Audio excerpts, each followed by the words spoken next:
Intro dulu.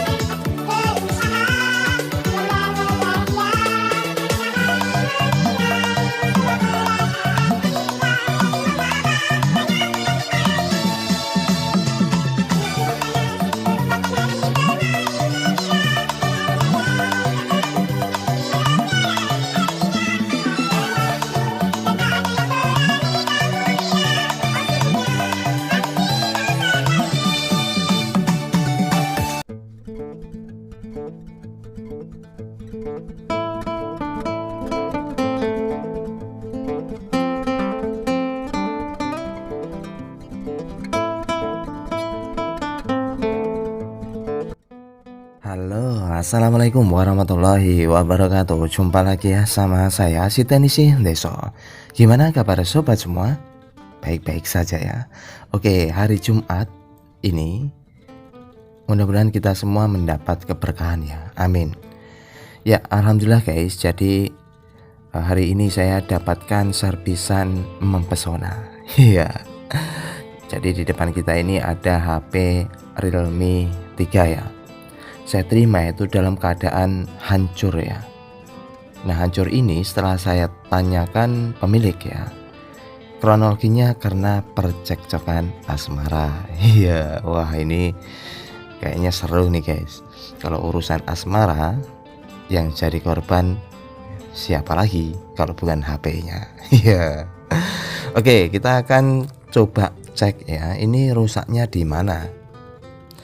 Secara fisik ya kita bisa lihat ya efek dari benturan. Lalu saya coba cas, itu nggak ada respon ya dari HP-nya.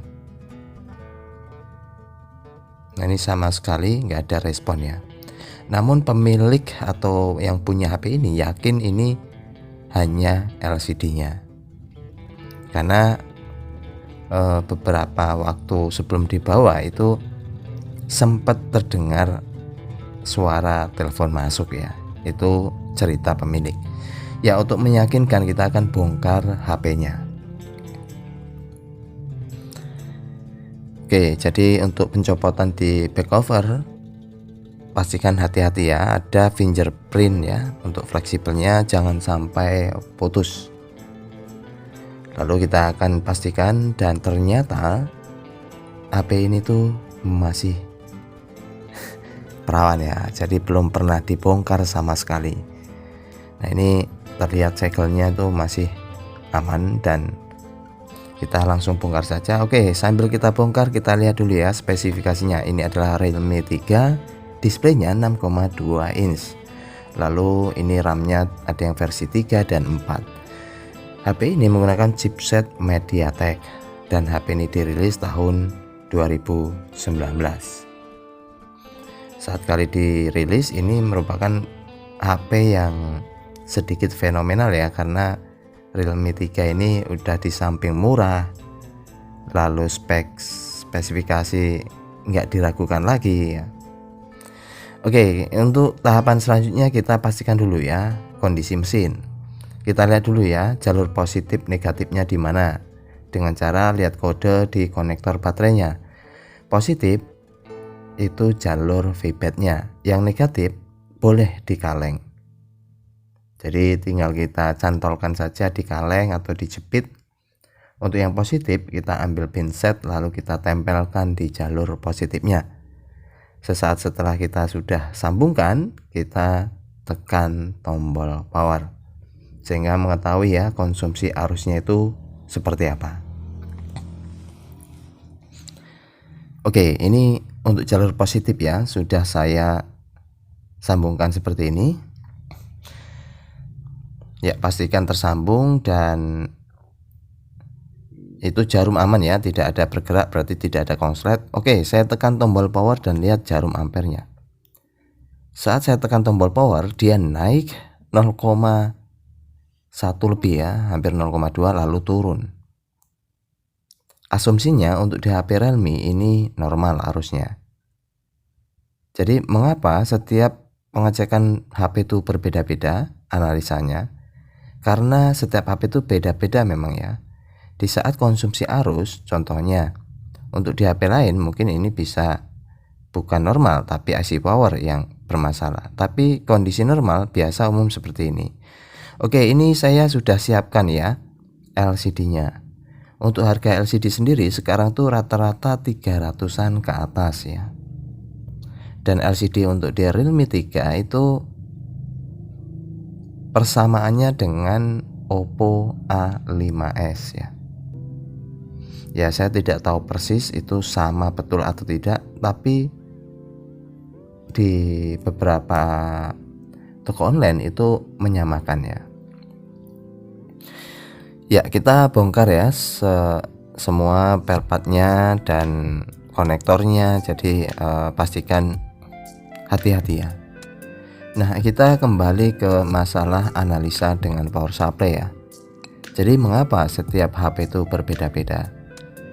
Seperti contoh waktu di saat Samsung ya, Samsung yang kemarin saya restorasi itu dia 0,2 lalu turun. Kenapa nggak disebut normal?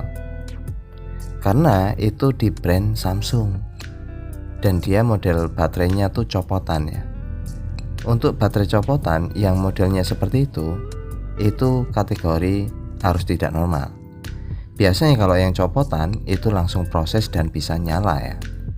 Berbeda dengan di Realme ini, biarpun kita sambungkan positif negatif itu tidak bisa menyalakan HP-nya. Jadi intinya untuk analisa arus itu memang berbeda-beda ya. Setiap HP berbeda-beda. Nah, bagaimana cara mengetahuinya ya? Dengan jam terbang kita ya.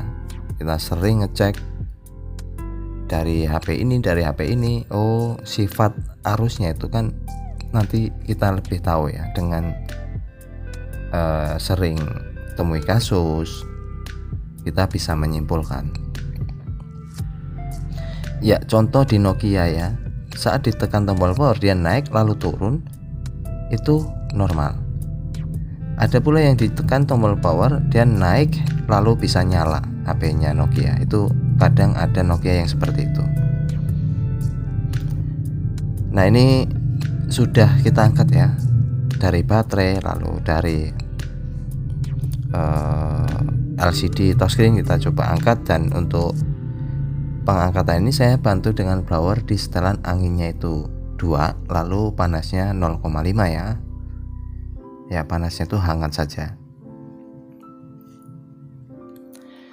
Jadi ini pemilik sudah yakin bahwasanya dia itu ganti LCD ya, bawa HP ini, karena sempat pernah terdengar ya suara panggilan masuk, namun tidak ada display, dan ya artinya ini mungkin efek dari benturannya, jadi LCD jadi rusak.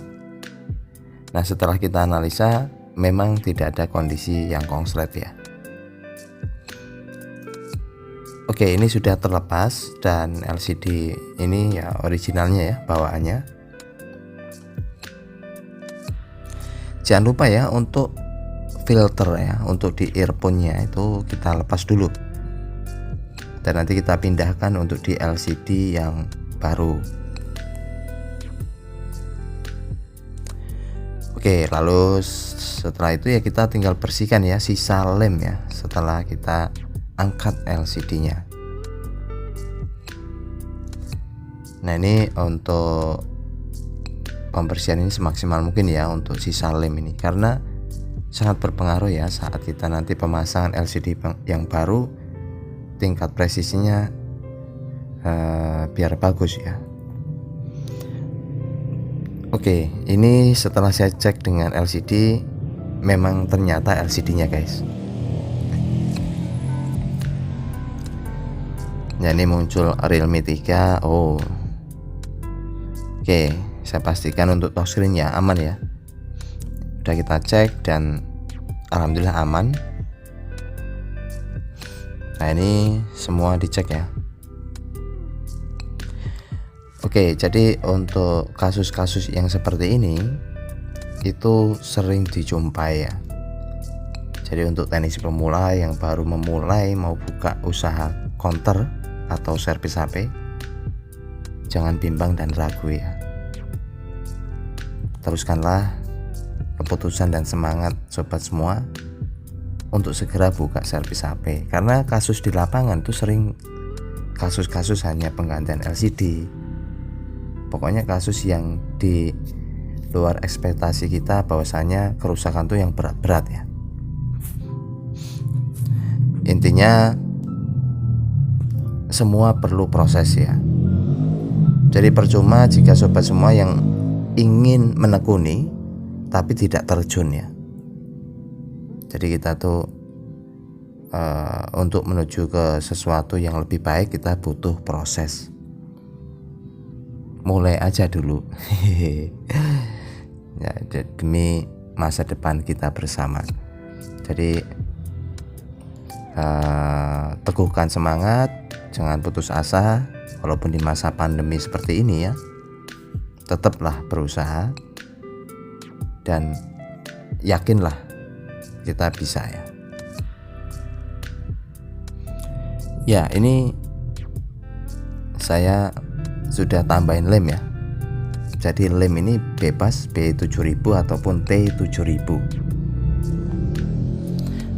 Nah, lalu kita kuatkan dengan karet ya. Bisa jangan menjepit. Oh ya, ini masalah untuk pengencangan LCD setelah kita pasang ya.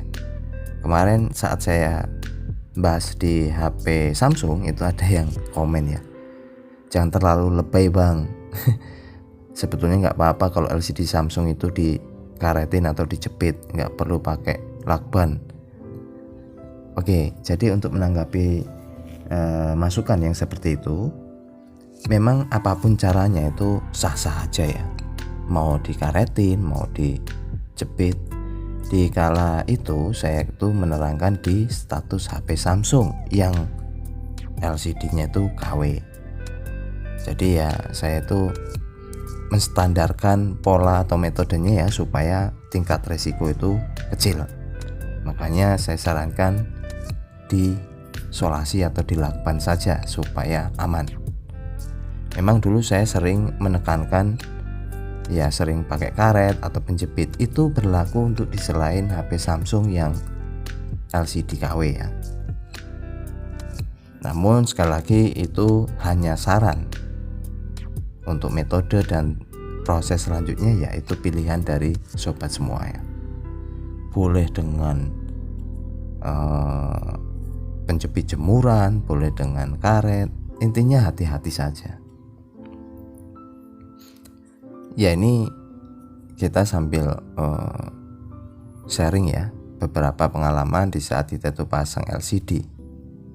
Karena untuk kasus pasang LCD ini, biarpun sobat semua hanya pemakai gadget, kalau yakin bisa ya saya rasa bisa ya pasang sendiri.